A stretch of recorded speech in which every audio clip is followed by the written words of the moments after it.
आप सभी का स्वागत है हमारे शो में। इस मंच पर हम उन विषयों पर चर्चा करेंगे जिन पर सरकारें ध्यान नहीं दे रही हैं या जिम्मेदार लोग ध्यान नहीं दे रहे हैं और बेहद ज़रूरी व सेंसिटिव मुद्दे हैं। इसी कड़ी में आज हमारे गेस्ट हैं सुशील पारिक, जो कि अध्यक्ष हैं एनवायरमेंट सेल प्रदेश कांग्रेस कमेटी के, उपाध्यक्ष रहे हैं लास्ट सरकार में युवा बोर्ड के। हम आपका स्वागत करते हैं सुशील जी। आप किस तरह से पॉलिटिकल लाइफ आपकी शुरुआत हुई, किस तरह से आप अध्यक्ष बने? मैं छात्र जीवन से ही एनएसयूआई से जुड़ा हुआ था और उसके बाद में मैं कुछ समय के लिए व्यापार में थोड़ा जुड़ा और उसके बाद सन 2008 में मैं युवा कांग्रेस में काम करना मैंने शुरू किया और उसके बाद 2010 में जो कि युवा कांग्रेस में चुनाव हुए राहुल जी की सोच के हिसाब से, उसमें मैंने जयपुर शहर का चुनाव लड़ा। जयपुर का मैं उपाध्यक्ष बना और कुछ समय बाद मैं कार्यकारी अध्यक्ष जयपुर शहर रहा। साथ ही मुझे कुछ समय के लिए सेवा दल में भी अध्यक्ष के रूप में काम करने का मौका मिला। तो सन 2013 में मैंने फिर से राजस्थान यूथ का चुनाव लड़ा और मैं प्रदेश सचिव बना और उसके बाद मैं निरंतर काम करते हुए प्रदेश महासचिव, उपाध्यक्ष और वरिष्ठ उपाध्यक्ष जैसी पोस्टों पे मैंने काम किया। मैं समझता हूँ कि युवाओं के बीच में जा कर के जो मैंने पार्टी की बात को रखा, विचारधारा को रखा, उसी वजह से पिछली बार सरकार में मुझे राजस्थान यूथ बोर्ड का उपाध्यक्ष बनने का मौका मिला और हमने यूथ बोर्ड के माध्यम से भी युवाओं को लाभ पहुंचाने का काम किया। किसी भी तरह से हमने जब चाहे से वो युवा महोत्सव किया हो, चाहे से भ्रमण के कार्यक्रम किए हों, जो भी सेलेक्टेड युवा होते हैं, कुछ कलाकार जो होते हैं जिन लोगों को समझता हूँ कि अलग थलग पड़े रहते हैं, तो वो यूथ बोर्ड के माध्यम से हमने उनको आगे लाने का काम किया। आप लास्ट गवर्नमेंट में यूथ बोर्ड में वाइस प्रेसिडेंट रहे। अभी जो सरकार है और पिछली सरकार में जो आपने काम किए, आप उसको किस तरह से देखते हैं? अभी तो सरकार ने नियुक्तियां ही नहीं की है, सारे बोर्ड और आयोग इनके खाली हैं। तो मैं समझता हूँ कि वो सारी योजनाएं अपनी जगह पर ठप पड़ी हुई हैं। हमारे समय में यूथ बोर्ड में हमने जो कलाकार होते हैं उनकी सर्विसेज में जो भर्तियां थी, उसमें हमने मांग की सरकार से कि इन लोगों को भी कुछ प्रतिशत हिस्सा मिलना चाहिए जिस तरह से खिलाड़ियों को मिलता है। तो हमने मुख्यमंत्री जी से वो बात रखी, मांग की और मुख्यमंत्री जी ने उसमें ध्यान भी दिया, लेकिन क्योंकि बहुत सारे नियम कायदे उसमें आड़े आ रहे थे तो इसलिए अभी तक वो काम पेंडिंग है और मैं समझता हूँ कि निश्चित रूप से ये काम भी कांग्रेस की ही सरकार पूरा करेगी। अभी फिर से 3 साल बाद हमारी सरकार बनेगी तो युवाओं को, हम जो कलाकार हैं, जो महिलाएं हमारे यूथ बोर्ड से जुड़ी हुई हैं, उन सबको लाभ मिलेगा निश्चित रूप से। अभी आप पर्यावरण के अध्यक्ष हैं, आप किस तरह से देखते हैं कि अभी पर्यावरण की क्या स्थिति है और आपकी क्या विचार हैं आगे इसके लिए? देखिए, कांग्रेस पार्टी राजनीतिक पार्टी है, लेकिन सामाजिक सरोकार के काम भी हम लोग करते हैं। तो जो मेरा प्रकोष्ठ है, पर्यावरण संरक्षण प्रकोष्ठ, वो सामाजिक सरोकार का प्रकोष्ठ है। समाज को, लोगों को उसका लाभ मिले, हम ऐसा काम करते हैं। पर्यावरण हमारे समाज में एक बहुत ज़रूरी मुद्दा है और उसका संरक्षण करना तो उससे भी ज़्यादा जरूरी। पर्यावरण में किसी भी तरह से जल, वायु, भूमि, किसी भी तरह से वो प्रदूषण हो सकता है, हमें उसको संरक्षित करना है। हम लोगों को जागरूक करते हैं कि आप ऐसा ना करें जिससे हमारा पर्यावरण प्रदूषित हो। भूमि में किसान अगर मान लीजिए ज़्यादा पेस्टिसाइड वगैरह इस्तेमाल कर रहा है तो वो भूमि भी ख़राब हो सकती है, उसको फिर वो फसल पूरी प्रॉपर नहीं मिलती है और मिल रही है तो वो निश्चित रूप से जहरीली फसल होगी। ऐसा ही पानी में होता है। पानी में अगर प्रदूषण फैल रहा है तो तरह तरह के वायरस जो कि जानलेवा हैं, मच्छर, ये जो बीमारियां फैला रहे हैं, तो इन सब चीज़ों से वो जल को संरक्षित करने की ज़रूरत है। वायु में भी ऐसा ही। पेड़ पौधे लगाने का मतलब ही पर्यावरण नहीं है, उन पेड़ पौधों को बचाना और उनकी सही से देखभाल करना वायु प्रदूषण से हमको बचा सकता है। जैसा अभी दिल्ली, जयपुर और भी कई महानगरों में आप देख रहे हैं कि आज क्या स्थिति है। तो हम इसको संरक्षित करने का काम हमारे प्रकोष्ठ के माध्यम से करते हैं, हमारी पूरी टीम कर रही है। अभी आपके जो प्रकोष्ठ है, हमने सुना आपने जिलोवार अध्यक्ष भी बनाए हैं, आप टीम का विस्तार भी कर रहे हैं, तो आपकी टीम आपके साथ किस तरह से एनवायरनमेंट को आगे संरक्षित करने का काम करेगी? देखिए, अभी मैंने 27 जिलों में अध्यक्ष बनाए और बाकी जो 23 जिले हैं उनमें भी हम जल्दी ही अध्यक्ष बना देंगे और वो लोग अपनी कार्यकारिणी बना लेंगे। तो निश्चित रूप से वो एक बड़ी टीम हम लोगों को मिल जाएगी और वो लोग खुद भी अपने ज़िले में पर्यावरण संरक्षण का काम करेंगे। जो अध्यक्ष मैंने बनाए हैं उनमें से काफ़ी लोग पर्यावरण से पहले से ही काम कर रहे हैं, पर्यावरण प्रेमी हैं या किसी न किसी रूप में पर्यावरण संरक्षण का काम कर रहे थे।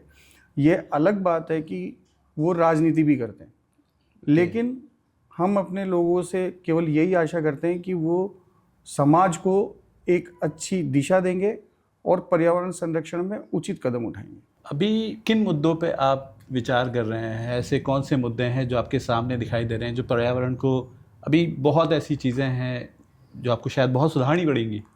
हाँ बिल्कुल, निश्चित रूप से, क्योंकि ये एक बड़ा मुद्दा है और इसमें काम करने के लिए बहुत सी चीज़ें हैं। अब अगर मुद्दों की बात करें तो जयपुर में ढोल का बाढ़ अभी चल रहा है। ओके। उसमें बहुत सारे पौधे एक साथ काटने के लिए सरकार ने आदेश दे दिए, रीको में उस जमीन को दिया है और रीको इतने सारे पौधे, मैं समझता हूँ 10-15 साल में एक पेड़ बड़ा बनता है और फिर आज इतना बड़ा ऑक्सीजन बैंक मैं समझता हूँ ख़त्म होने जा रहा है। तो उसके संरक्षण के लिए जो भी लोग लड़ाई लड़ रहे हैं हम उनके साथ कंधे से कंधा मिलाकर खड़े होंगे, उनकी आवाज़ को बुलंद करने का काम हम करेंगे। ये किसी प्राइवेट हाथों में दिया गया है ये काम? हाँ, वो निश्चित रूप से औद्योगिकीकरण के लिए या जो भी प्राइवेट कंपनीज हैं उनको देने का काम कर रहे हैं। देश में जैसा सभी जगह पर चल रहा है, अडानी और अंबानी को देने का काम बीजेपी की सरकारें कर रही है। और द्रव्यवती नदी का एक बहुत महत्वपूर्ण मुद्दा है जयपुर में। तो आए दिन आप अखबारों के माध्यम से पढ़ते हैं। बिल्कुल। उसमें 5-5 एसटीपी के प्लांट्स बने हुए हैं, उनका कोई उपयोग नहीं हो पा रहा है। सीवरेज का पानी उस द्रव्यवती नदी में छोड़ा जा रहा है, जबकि बात ये थी कि पर्यटन को बढ़ावा मिलेगा और खूबसूरत जयपुर को एक वेनिस जैसा शहर बनाने की कोशिश करेंगे। ये भारतीय जनता पार्टी की सरकार का वादा था और भारतीय जनता पार्टी की सरकार ने 1676 करोड़ का जो प्रोजेक्ट है उसमें पैसा खर्च कर दिया और वो प्रोजेक्ट का जो रिजल्ट है मैं समझता हूँ वो शून्य है। आज फिर से भारतीय जनता पार्टी की सरकार है और वो प्रोजेक्ट पे कोई लोग ध्यान नहीं दे रहे। ये इतना सेंसिटिव मुद्दा है क्योंकि 47 किलोमीटर की दोनों तरफ की कॉलोनियाँ भी प्रभावित होती हैं। ना सिर्फ कॉलोनी माने, ये हार्ट ऑफ द सिटी चल रही है ये नदी, तो उसे आप किस तरह से देख रहे हैं? मतलब एक गंदा नाला जो है बीच में सिटी के बह रहा है, उससे जो एनवायरनमेंट को नुकसान हो रहा है, उसे आप किस तरह से देख रहे हैं या क्या है आपकी स्ट्रेटेजी आगे के लिए? बात ये थी कि इस पूरे 47 किलोमीटर का सौंदर्यीकरण हो जाएगा। दोनों तरफ लगभग 16,000 से ऊपर पौधे इसमें लगाए जाएंगे।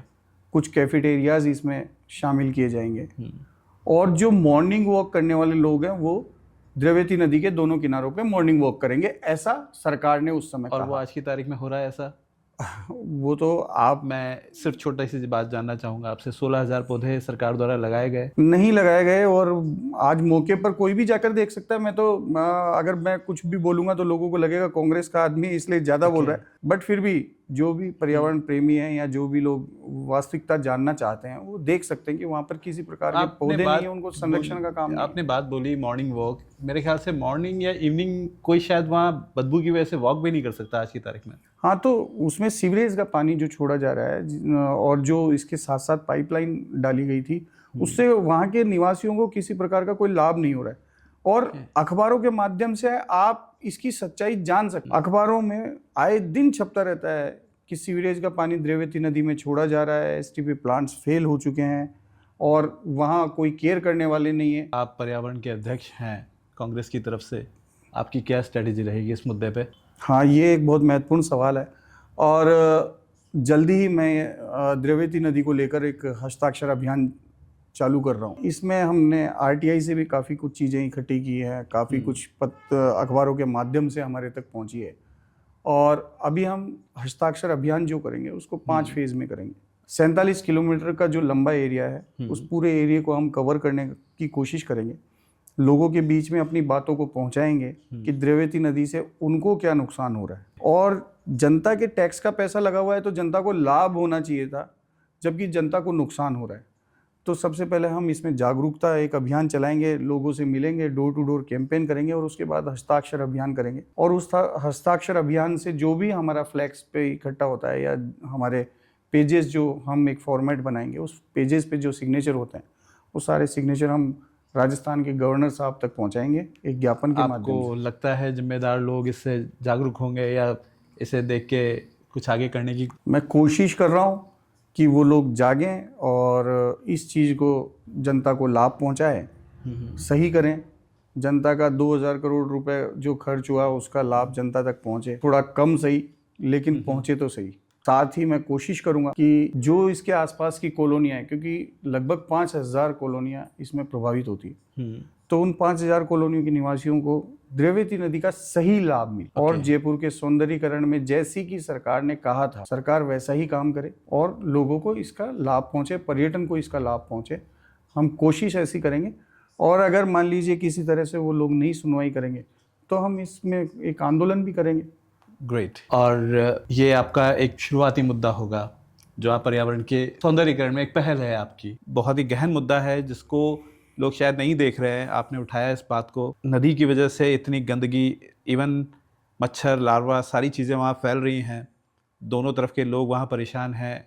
आप इस मुद्दे को उठाएं और हम आपको शुभकामनाएं देते हैं इसके लिए। धन्यवाद। आप भविष्य में आपको ऐसे ही काम करने की हम बहुत बहुत बधाई देंगे। एक आपने अवैध माइनिंग पे बात की जी, तो ये मुद्दा किस तरह से है, मतलब अवैध माइनिंग जो हो रही है उस पर आप अपने विचार कैसे रख रहे हैं और आगे आपकी स्ट्रैटेजी क्या है? क्योंकि ये इतना सेंसिटिव मुद्दा है, सरकारें इस पर ध्यान भी नहीं देती। इवन ध्यान देना मतलब आप ये माने कि सरकार इस मुद्दे को सबसे अलग रखती है, जनता से बहुत दूर रखती है।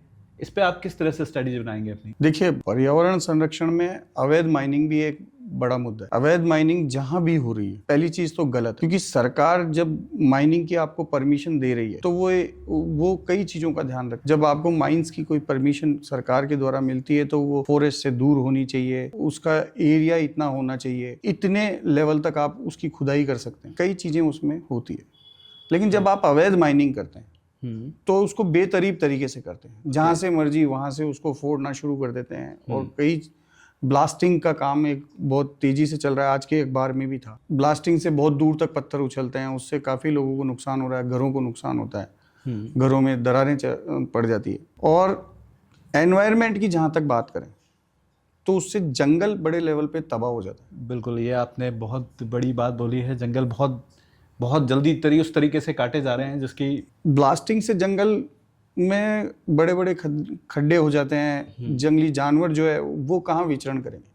जंगली जानवरों की आज आप स्थिति देखें तो आए दिन आप पढ़ते हैं हमारे शहर में ही अंदर जहाँ डेंस पॉपुलेशन है वहां तक जंगली जानवर आ रहे हैं। तो उसके कुछ तो कारण होंगे। हम उन कारणों में सबसे बड़ा कारण जो है वो अवैध माइनिंग का है, क्योंकि ब्लास्टिंग वगैरह से क्या जानवर डर जाता है और वो अपने आप बचाव के लिए इधर उधर भागता है। जब वो भागता है तो वो शहरों की तरफ भी आ जाता है। तो अवैध माइनिंग से नुकसान ही नुकसान है। मैं समझता हूँ कि फायदा नहीं है, सिवाय कुछ लोगों के जो अवैध माइनिंग करते हैं। क्या कदम रहेंगे आपके? जहां भी अवैध माइनिंग का काम होता है उसमें जिला अध्यक्ष और उसकी पूरी टीम वहां जाकर मौके पे सर्वे करेगी, देखेगी क्या स्थिति है। उसके बाद वहां के कलेक्टर, एसडीएम और माइनिंग डिपार्टमेंट के सभी अधिकारियों को उससे अवगत कराएंगे और उनसे उनका एक्शन पूछेंगे। उनको समय देंगे हम 1 महीने का, 2 महीने का, कि क्या इसमें एक्शन कर रहे हैं वो आप बता दीजिए। और अगर वो किसी तरह से कोई सेटिस्फैक्टरी एक्शन उसमें नहीं लेते हैं तो निश्चित रूप से वहाँ के लोगों को जागृत करने का काम हम करेंगे, क्योंकि बिना लोगों से अवैध माइनिंग रुक नहीं सकती। जब तक वहाँ के आसपास के लोग इसमें जागृत नहीं होंगे तब तक अवैध माइनिंग नहीं रुकेगी। तो हम लोगों को जागृत करेंगे और उसके बाद सरकार के साथ वार्ता करेंगे। ग्रेट।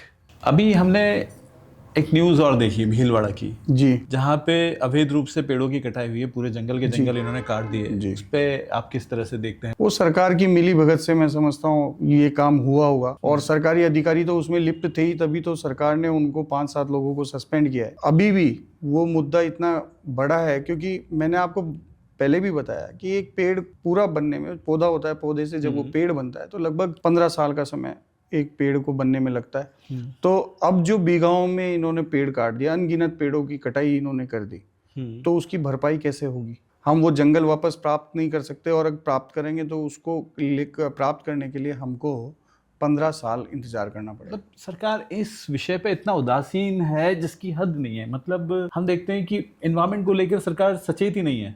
देखिए, सरकार अनदेखी करती है। लाभ अधिकारियों को होता है, अधिकारियों के साथ साथ कुछ प्राइवेट लोगों को लाभ होता है, तब जाकर ये काम होता है। लेकिन सरकार उसमें लंबे समय तक अनदेखी कर रही थी और सरकार को इसकी कानो कान खबर नहीं हुई, तो मैं समझता हूँ ये सरकार का फेलियर है। एज आप पर्यावरण अध्यक्ष हैं, ये बहुत सेंसिटिव मुद्दा है क्योंकि हज़ारों लाखों पेड़ काटे गए हैं उस जगह। आप इस पे किस तरह के आंदोलन को लेके आएंगे, क्योंकि हम चाहते हैं कि ये मुद्दा अभी सिर्फ अखबारों में है, धरातल पे आए पूरी तरह से। देखिए, अब इसमें सबसे महत्वपूर्ण बात यह है कि जितने पेड़ कट गए उनकी भरपाई करने में समय बहुत लगेगा। हम अपने पर्यावरण प्रकोष्ठ की ओर से जहां भी पेड़ वहां काटे गए पुनः पौधरोपण का कार्यक्रम शुरू करेंगे। क्या बात है। चाहेंगे कि वहां की आम जनता का हमको साथ मिले ताकि बहुत ज़्यादा मात्रा में हम पेड़ों को एक बार फिर से उगाने का प्रयास करें, क्योंकि पेड़ों में क्या है कि पेड़ सफल होने में भी प्रतिशत जो है वो कम होता है। आप 100 पेड़ लगाएंगे तो उसमें से लगभग 40 पेड़ ही बड़े हो पाते हैं, 60 पेड़ मर जाते हैं क्योंकि वो बहुत छोटे होते हैं और कई बार संरक्षित नहीं हो पाते, कई बार मिट्टी उसको सपोर्ट नहीं करती है। मतलब सेंसिटिव मुद्दा था ये, और भीलवाड़ा में मैं समझता हूँ बहुत गलत हुआ। ऐसा नहीं होना चाहिए, सरकार को इस पर पूरा ध्यान देना चाहिए था। सरकार शायद समय पर ध्यान देती तो हम काफ़ी कुछ बचा सकते थे अपनी अगली पीढ़ी के लिए। अभी आप अध्यक्ष हैं, एज अध्यक्ष एनवायरनमेंट, आप क्या संदेश देना चाहेंगे? मैं सभी लोगों को केवल एक विनती करना चाहता हूं कि अपने आसपास जल, वायु और भूमि प्रदूषण में अगर कोई भी चीज़ ऐसी देखते हैं तो उसको संरक्षित करने का काम, उसको बचाने का काम आप सब लोगों को करना है। हम आपके साथ खड़े हैं और जब तक प्रत्येक व्यक्ति अपनी जिम्मेदारी नहीं समझेगा, मैं समझता हूं कि पर्यावरण संरक्षण की मुहिम अधूरी रहेगी।